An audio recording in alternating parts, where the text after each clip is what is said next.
और आपको एक मजेदार बात बताता हूं आपके ही माइंड की, बताना मैं सही कह रहा हूं गलत कह रहा हूं। 90% केसेस में कोई आपको डिस्ट्रैक्ट करता नहीं है, आप खुद अपने आप को कर रहे होते हैं। ये पता है कल एग्जाम है और आप क्या कह रहे हो अपने आप को, अरे अभी तो पूरा दिन पड़ा है। ऐसा आता है अंदर से, नहीं आता है? अभी तो पूरा दिन पड़ा है, कर लूंगा ना, अभी 1-2 घंटे में टाइम पास करने में क्या जाता है। तो कौन आपको डिस्ट्रैक्ट कर रहा है? कोई और कर रहा है या आप खुद ही अपने आप को कर रहे हो?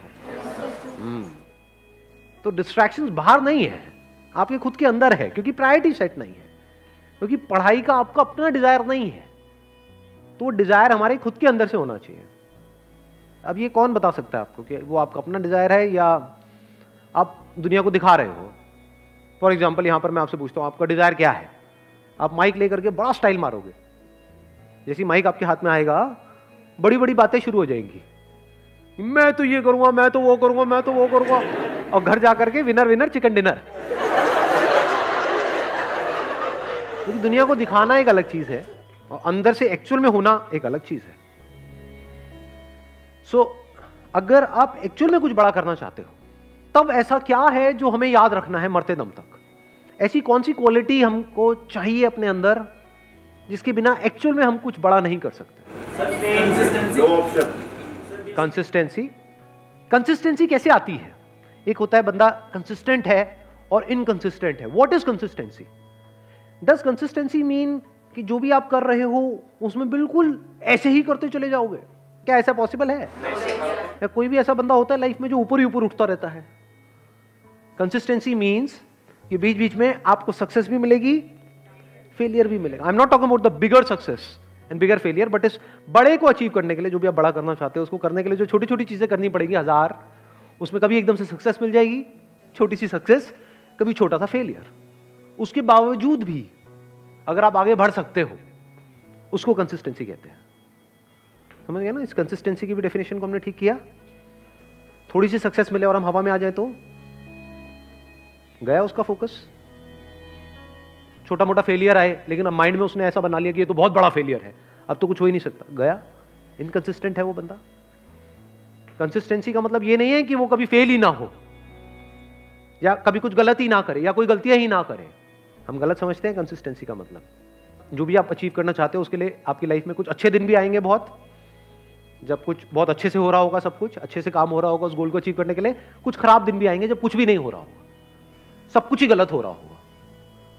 मान लो उस गोल को अचीव करने के लिए 4 साल चाहिए, तो बीच में कुछ ऐसा टाइम आ सकता है, हफ्ता, 10 दिन, 15 दिन, महीना, जब सब कुछ बहुत गलत हो रहा होगा, जब ऐसा लग रहा होगा अब तो वो इम्पॉसिबल है। बड़ा अचीव करना तो दूर की बात है, बड़ा सोचने तक से डर लग रहा होगा। उसके बाद आप क्या करोगे? क्या आप टिके रहोगे अपने गोल पे या छोड़ दोगे? अगर टिके रहोगे तो वो कंसिस्टेंसी है, छोड़ दोगे तो इनकंसिस्टेंसी है। क्यों हम छोड़ देते हैं अपने गोल को? ऐसी क्या कमी है हमारे अंदर जो आप कह सकते हो आज के टाइम में हमारी नस नस में दौड़ रही है? ये आज से 20 साल पहले या 30 साल पहले इतनी प्रॉब्लम नहीं थी, बट आज बहुत बड़ी प्रॉब्लम है ये आप लोगों की एज ग्रुप में। पेशेंस। पेशेंस है आप लोगों में? अपने आप से सच बोलो, या इम्पेशेंट हो? सब कुछ जल्दी चाहिए। ये है वो सबसे बड़ी क्वालिटी अगर लाइफ में एक्चुअल में कुछ बड़ा करना चाहते हो तो। पेशेंस। थोड़ा सा भी कोई चीज लेट हो जाए इम्पेशेंट हो जाते हैं। अपने बिहेवियर को ध्यान से ऑब्जर्व करो, मैं सही कह रहा हूं गलत कह रहा हूं? क्या हम बहुत ही इम्पेशेंट नहीं है? और अगर आपको कुछ भी बड़ा अचीव करना है, छोटा मोटा करना है, तो उसकी मैं बात ही नहीं कर रहा, वो तो वैसे भी हो ही जाएगा। कुछ नहीं भी करोगे तब भी कुछ ना कुछ तो सेटिंग कहीं ना कहीं किसी ना किसी की हो ही जाती है। बट आई एम सेइंग अपने बेस पे कुछ बड़ा करना है तो उसके लिए कितना पेशेंस चाहिए? अगर पेशेंस आपके अंदर है तो आप फोकस रह सकते हो। अपनी इल्यूजन मत बनाओ माइंड में। बहुत लोग क्या इल्यूजन बनाते हैं, अगर मैं हमेशा मोटिवेटेड रहूंगा अपने गोल की तरफ तो मैं सक्सेसफुल हो जाऊंगा। ऐसा हो ही नहीं सकता। मैंने अपने पता नहीं कितने अलग अलग सेशंस में ये इस क्वेश्चन का आंसर दिया है। हर सेशन में मेरे से कोई ना कोई आकर के जरूर पूछता है कि सर हमेशा मोटिवेटेड कैसे रहें? अरे भाई मैं ही नहीं रहता, मैं तेरे को क्या जवाब दूं? आप बीमार हो मान लो, मतलब यू आर इल और कुछ हिलने का भी मन नहीं कर रहा है बेड से, पड़े हुए हो, अब वहां पे क्या मोटिवेटेड हो जाओगे? पड़े हो तो पड़े हो ना 2-3 दिन के लिए। वहां पर क्या चाहिए? मोटिवेशन चाहिए? क्या चाहिए वहां पर? पेशेंस चाहिए। ये टेम्पररी है, कोई बात नहीं। मान लो आपको कोई एक्सीडेंट हो गया, हॉस्पिटल में पड़े हो 1 महीने के लिए, तो वहां पे क्या चाहिए? मोटिवेशन चाहिए, पेशेंस चाहिए। हो जाएगा, ठीक हो जाएगा। तो मैंने बोल तो दिया है पेशेंस, बट पेशेंस आएगा कैसे? हमारी हैबिट तो कुछ और ही है। क्या इतना पेशेंस है कि कई सालों तक और कई बार पूरी जिंदगी कुछ बड़ा करने के लिए आप उस गोल पे फोकस्ड रहो? कितना पेशेंस चाहिए इसके लिए? पेशेंस से क्या मिलता है? आपका माइंड बीच में आ जाता है। अब ना आप डिप्रेस्ड हो,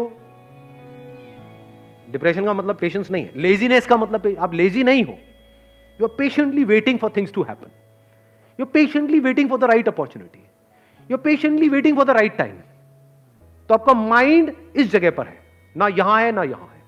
यह बड़ी कमाल की स्टेट है, क्योंकि जब आप इस जगह पर होते हो, ये पेशेंस वाली स्टेट में होते हो, आप किसी भी प्रॉब्लम का सॉल्यूशन निकाल सकते हो। With patience you can find answers to such problems जो देखने में लग रही होती है कि ये तो इम्पॉसिबल है यहां से बाहर निकलना। तो with patience you can overcome anger. कभी करके देखना, प्रैक्टिकली बताता हूं, मैं ये सब करता हूं इसलिए आप लोगों को बता रहा हूं। कभी बहुत गुस्सा आ जाता है लाइफ में, किसी बंदे के ऊपर, बंदी के ऊपर आता है, नहीं आता है? हद से ज्यादा गुस्सा। वो घर वालों पे भी आ सकता है, पड़ोसी पे भी आ सकता है, अपने गर्लफ्रेंड बॉयफ्रेंड पे आ सकता है। कहीं बहुत ज्यादा गुस्सा जब आ जाए तो क्या करें? अब जितना आप उसके पर्सन के बारे में सोचते रहोगे तो जो हुआ वो याद आता रहेगा, जितना उसको रिपीट करते रहोगे गुस्सा बढ़ता जाएगा, हार्ट बीट तेज होती चली जाएगी, कुछ करने का मन करेगा। ऐसा होता है, नहीं होता है? वो गुस्सा बाहर निकलने के लिए तड़पेगा। उस वक्त क्या करो? गुरु मंत्र देता हूं आप लोगों को। रात को सोने से पहले मन में सिर्फ ये बोलना शुरू कर दो, पेशेंस पेशेंस पेशेंस पेशेंस, जब तक नींद ना आ जाए। सुबह उठोगे सब सही होगा।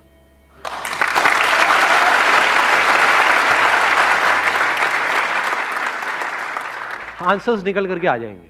90% सिचुएशंस में पता क्या होगा कि मैं भी बेला गुस्सा कर रहा था, गुस्सा करने की कोई वजह ही नहीं थी, एक्चुअल में प्रॉब्लम है ही नहीं। 90% केसेस में प्रॉब्लम होती नहीं है, मिसअंडरस्टैंडिंग्स होती है। क्योंकि अगर एक्चुअल में प्रॉब्लम होती तो आप और वो जो बंदा है वो अलग हो जाते। 2-4 दिन बाद सब नॉर्मल कैसे हो जाता है? कभी सोचा है ये सब बातों के बारे में? फॉर एग्जाम्पल, आपकी और आपके माँ बाप की कोई बहुत बड़ी लड़ाई हो गई, 2-3 दिन तक तो ऐसा लग रहा है कि अब तो पता नहीं क्या होने वाला है। उसके 3 दिन बाद क्या होता है? हैप्पी बर्थडे बेटा, ले केक खा ले। सब सही नहीं हो जाता एकदम से। इसका मतलब क्या था? एक्चुअल में कोई प्रॉब्लम थी ही नहीं। एक्चुअल में होती तो ठीक कैसे होती? समझे? छोटी मोटी मिसअंडरस्टैंडिंग्स थी, आपने कुछ समझा, उन्होंने कुछ समझा, थोड़ा समझने में कमी थी। बहुत बार ऐसा भी होता है कि प्रॉब्लम होती है, लेकिन जो कुछ आपको बड़ा करना है ना लाइफ में, अब ये छोटी मोटी प्रॉब्लम है, तो छोटी मोटी प्रॉब्लम की वजह से आपको छोटी मोटी लड़ाइयां करनी पड़ेंगी। लेकिन ये लड़ाइयां आपका बहुत टाइम खा जाएगी और आपका बहुत माइंड खा जाएगी। तो आप कहते हो छोड़ यार, मेरे को इन छोटी मोटी लड़ाइयों में पड़ना ही नहीं है। लड़ाई भी चूज करनी होती है जी, विद पेशेंस, क्योंकि जिससे लड़ोगे उसी लेवल पे आप आ जाओगे। कहते हैं never fight with a pig, you will get dirty and the pig will love it. तो हर एक से नहीं लड़ना होता है। लड़ना ही है तो किसी बड़े गोल को अचीव करने के लिए लड़ो ना। लड़ना ही है तो अपने आप से लड़ो ना, दम है तो। जो घटिया लोग होते हैं वो अपने से कमजोरों से लड़ते हैं, और जो बेवकूफ लोग होते हैं वो अपने से ताकतवर लोगों से लड़ने लग जाते हैं। जो समझदार लोग होते हैं वो किसी से नहीं लड़ते हैं। मैं आपको एक और मजेदार बात बताता हूं, ये पेशेंस आता कहां से है?